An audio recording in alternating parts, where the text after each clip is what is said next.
Bismillahirrahmanirrahim. Assalamualaikum warahmatullahi wabarakatuh. Alhamdulillah kita ditemukan lagi di pertemuan ketiga mata kuliah etika profesi tentang organisasi profesi.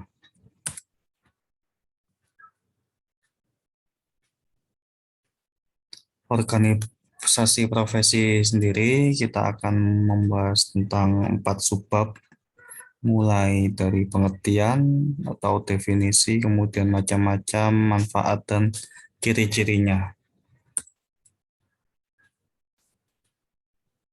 Untuk pengertian organisasi profesi sendiri, menurut Islam adalah wadah bagi setiap orang yang memiliki keahlian atau berprofesi di bidang tertentu untuk merealisasikan visi dan misi yang telah disepakati bersama sesuai dengan norma-norma dalam agama Islam.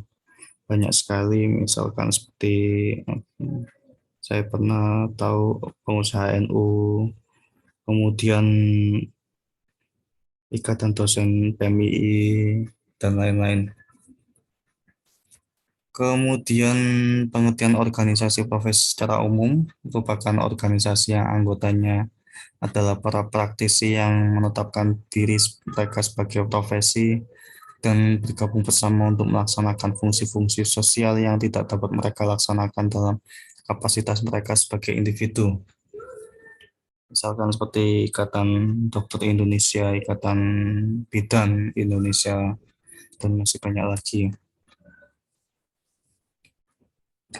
Untuk macam-macam organisasi profesi Islam yang lainnya, ada Ikatan Ahli Ekonomi Islam Indonesia, ada juga Ikatan Ahli Ekonomi sendiri, kemudian tapi itu yang konvensional, kemudian Persatuan Guru Madrasah Indonesia, kemudian Persatuan Guru Nahdlatul Ulama Indonesia.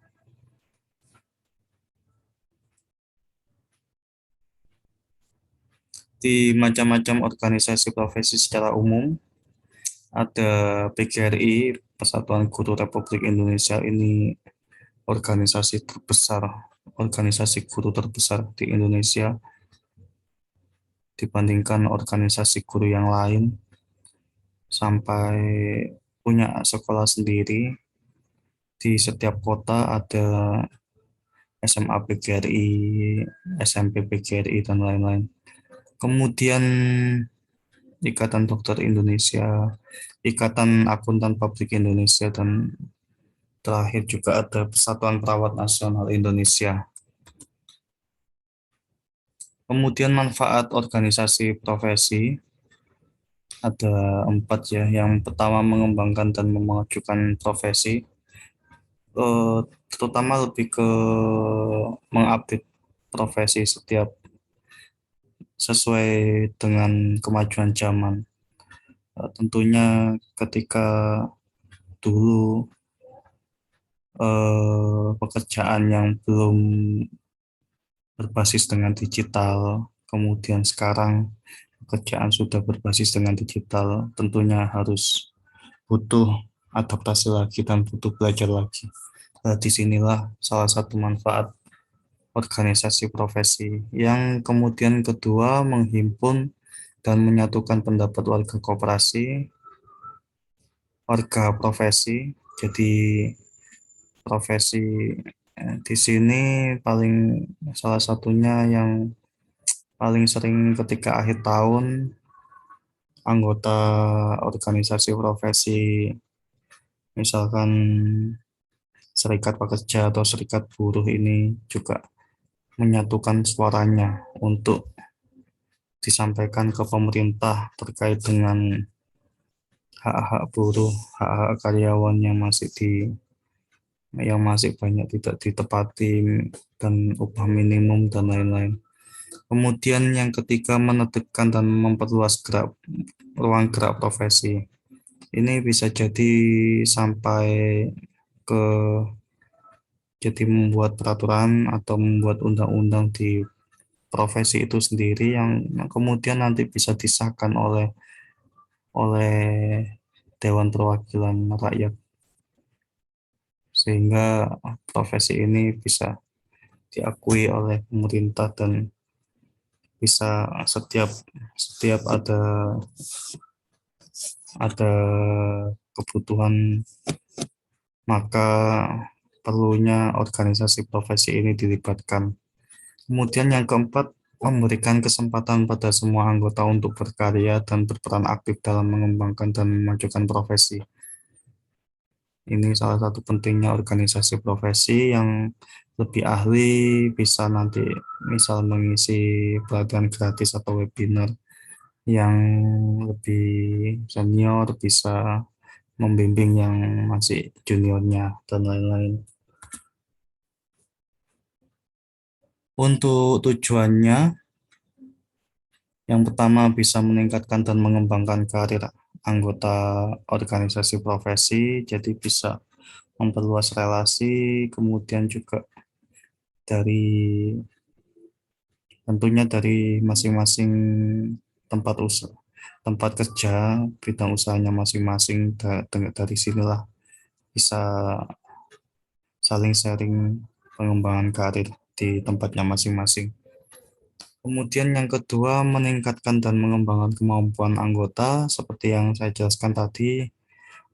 Yang lebih ahli atau lebih canggih bisa nanti sharing knowledge-nya ke anggota yang lain. Kemudian yang ketiga, meningkatkan dan mengembangkan kewenangan profesional anggota. Kemudian yang keempat, meningkatkan dan mengembangkan martabat anggota. Nah, disinilah perbedaannya profesi yang punya organisasi sendiri dan tidak punya organisasi. Maka ketika profesi ini bergabung menjadi satu wadah dan kemudian bisa berkontribusi terhadap masyarakat, maka disitulah muncul peningkatan dan pengembangan martabat anggota.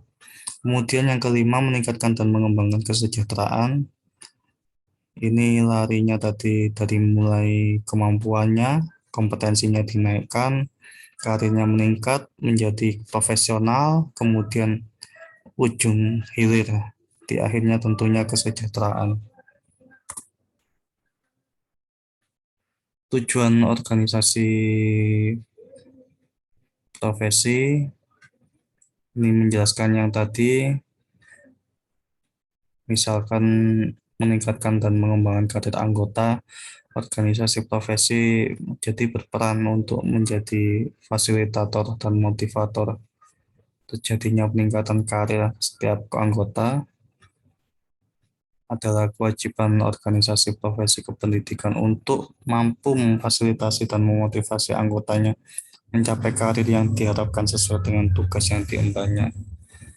Jika di dosen tentunya banyak organisasi profesi, jadi saling sharing, saling mengisi bagaimana caranya untuk memotivasi dan memfasilitasi masing-masing anggota agar bisa segera untuk mencapai guru besar. Yang kedua, tadi mengembangkan dan meningkatkan kemampuan anggota merupakan upaya untuk terwujudnya kompetensi handal.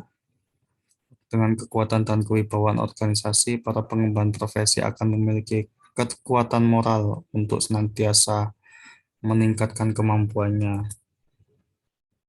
Kemudian yang ketiga, meningkatkan dan mengembangkan kewenangan profesional anggota adalah upaya para profesional untuk menempatkan anggota sesuai dengan kemampuannya. Itu ada yang kompetensinya masih biasa, ada yang eh, basic, medium, kemudian advance gitu. Nah, ini nanti disesuaikan dengan kemampuan masing-masing. Kemudian meningkatkan dan mengembangkan martabat anggota merupakan upaya organisasi profesi yang agar anggotanya terhindar dari perlakuan tidak manusiawi dari pihak lain dan tidak melakukan praktik yang melecehkan nilai-nilai kemanusiaan. Kemudian yang terakhir, Meningkatkan dan mengembangkan kesejahteraan merupakan upaya organisasi untuk meningkatkan kesejahteraan lahir batin anggotanya. Kesejahteraan ini mungkin menempati urutan pertama berupa kebutuhan fisiologis yang harus dipenuhi. Ciri-ciri organisasi profesi. Yang pertama, kegiatan pokok organisasi profesi adalah menetapkan dan merumuskan standar pelayanan profesi dan pelatihan profesi serta menetapkan kebijakan profesi. Kemudian yang kedua, misi utama organisasi profesi adalah merumuskan kode etik dan kompetensi profesi serta memperjuangkan otonomi profesi.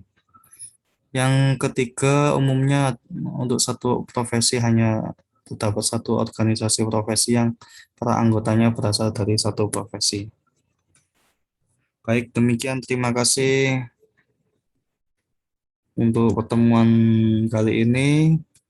Mari kita tutup dengan doa kafaratul majlis. Subhanakallahumma wa bihamdika asyhadu alla ilaha illa anta astaghfiruka wa atubu ilaik. Wassalamualaikum warahmatullahi wabarakatuh.